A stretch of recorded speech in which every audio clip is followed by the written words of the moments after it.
Tomorrow morning, before you open your back door, before the first song breaks the silence, before you even realize you've been noticed, a pair of tiny eyes will already be watching you.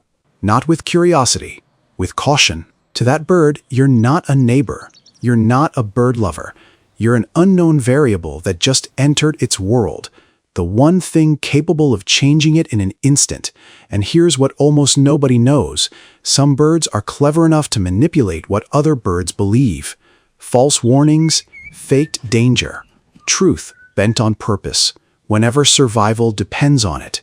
If a bird can do that to another bird, imagine how carefully it's studying you. We'll get to that.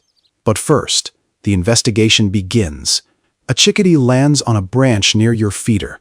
It doesn't fly down. It waits. To you, that pause looks like nothing. To the bird, it's the entire decision. Is this safe? Is this the same human as yesterday? What happened last time? This isn't fear. It's risk management. A wasted flight burns energy the bird can't spare. A wrong guess can be fatal. So instead of reacting blindly, many birds pause, just long enough to compare what they're seeing now with what they remember. Watch closely enough, and you'll see it everywhere.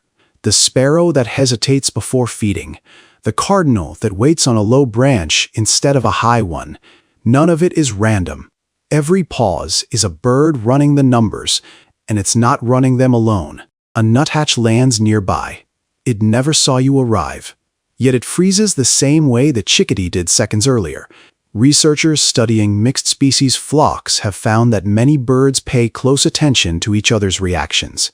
Not just their own observations. One bird's alarm can shape another bird's decision before it has gathered a single fact for itself. Which means, before you've taken your third step across the lawn, information about you may already be moving through the yard.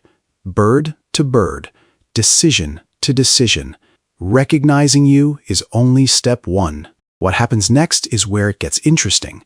Watch a finch approach a feeder after a quiet stretch of nothing happening. It rarely drops straight in. It circles once, sometimes twice, scanning the ground, the fence line, the nearest window. That circle isn't hesitation for its own sake. It's a bird cross-checking a dozen tiny variables at once. Light, movement, sound, the position of every other animal in view.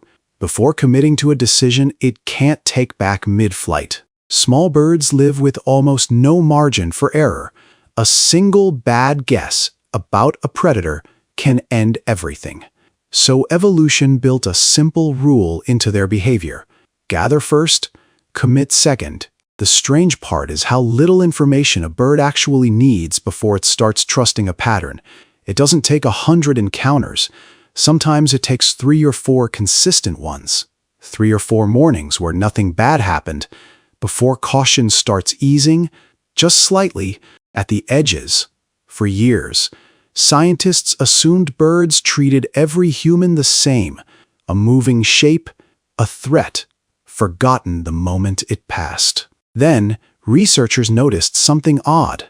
The same birds kept reacting differently to different individual people. Not different animals, different faces. The clearest proof comes from crows.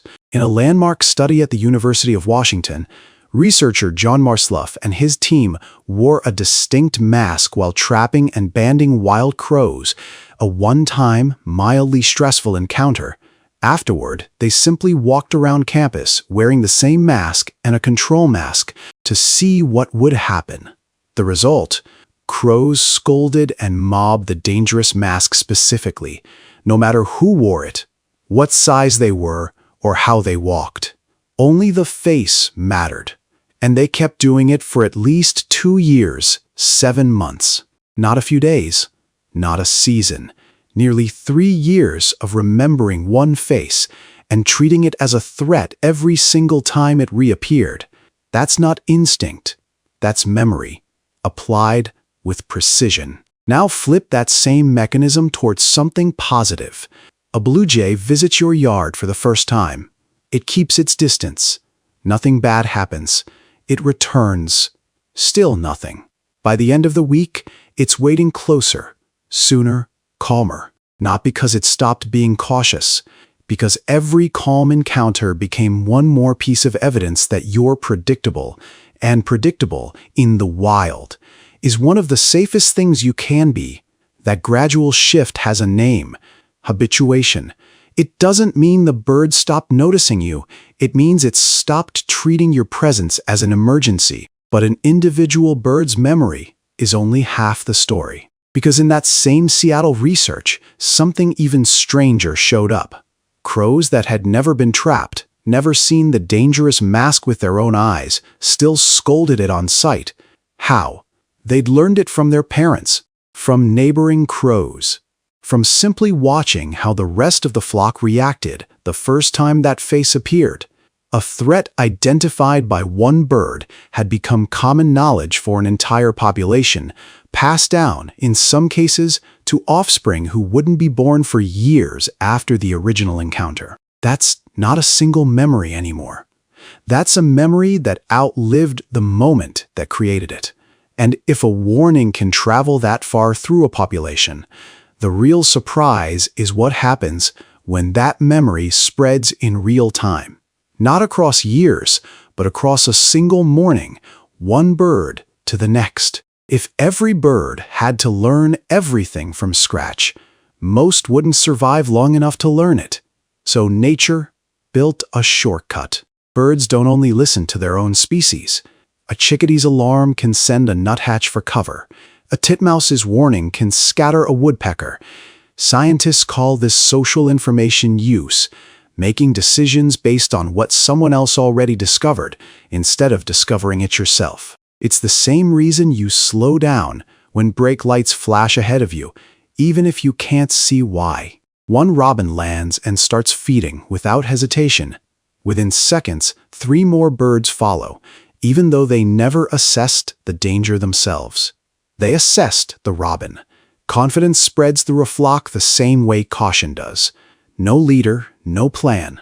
Just thousands of small decisions passed silently from bird to bird. But here's the twist: almost nobody expects. This system can be hacked by the birds themselves. Meet the fork-tailed drongo, a bird studied in South Africa's Kalahari Desert. Drongos act as unofficial lookouts for mixed species. Groups their real alarm calls warn everyone nearby of actual predators, which normally benefits the whole flock. But researcher Tom Flower discovered something else.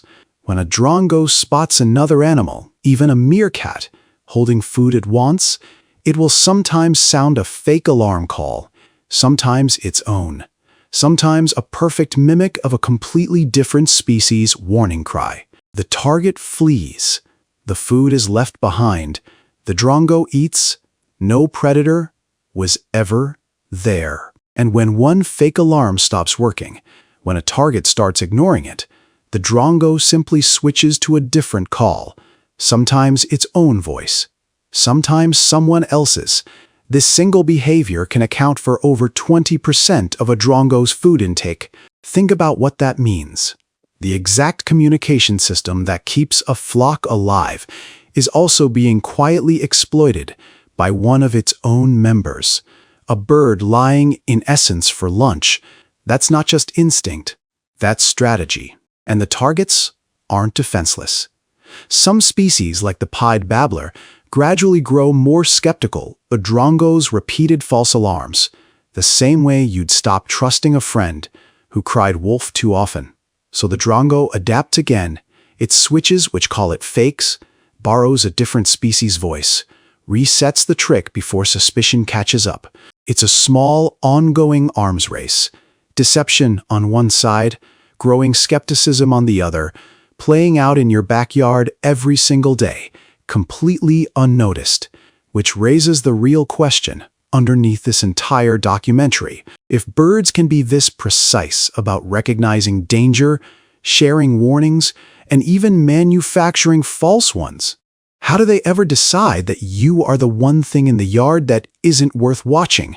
There's a morning when nothing in your routine changes, but everything in theirs does. You walk outside, coffee in hand. Gate creaks. the same way it always does. And the robin on the fence doesn't fly. It glances up, then goes back to the grass. That's not affection. It's the final entry in a long line of evidence. Every calm morning, every slow movement, every time you didn't chase, startle, or disturb, all of it quietly adding up to one conclusion. This human is predictable. Predictable is safe. You'll see it in small ways. The chickadee lands a little sooner. The nuthatch keeps climbing down the trunk instead of freezing. None of it looks dramatic. That's exactly why most people never notice it happening. For the length of this documentary, you've been the observer, studying their behavior, learning their patterns. But from the moment you first stepped into that yard, the reverse was also true. They were studying your schedule, measuring your reactions, comparing today against every day before it, not through language, not through emotion, through millions of years of evolution, teaching one lesson: pay attention, remember what matters, adapt, survive. And if you've been patient, consistent, and predictable, you've done something genuinely rare. In a world where almost everything is treated as a possible threat, you became one of the few things that wasn't. That's the part most people miss when they think about intelligence in nature. It isn't only about solving puzzles or using tools. Sometimes intelligence is knowing exactly which problems no longer need solving and letting them go. The birds in your yard haven't stopped paying attention to you. They've simply finished deciding what kind of attention you deserve. They never stopped investigating you. They simply finished the investigation. And today, you aren't an unknown variable anymore. So tomorrow, before you open that door, don't ask what birds you'll see today. Ask what they've already learned about you. Try one small experiment. Walk outside exactly as you always do. Don't change anything. Just watch. You might realize the birds recognized you long before you recognized them. Tell us the moment you noticed a bird stop flying away from you. We read every comment. And if you liked learning how much your backyard actually knows about you, stay close. Because birds aren't the only animals quietly running the numbers on the humans around them. That's a different story for a different morning. Until then, keep watching, because somewhere near you, something already is.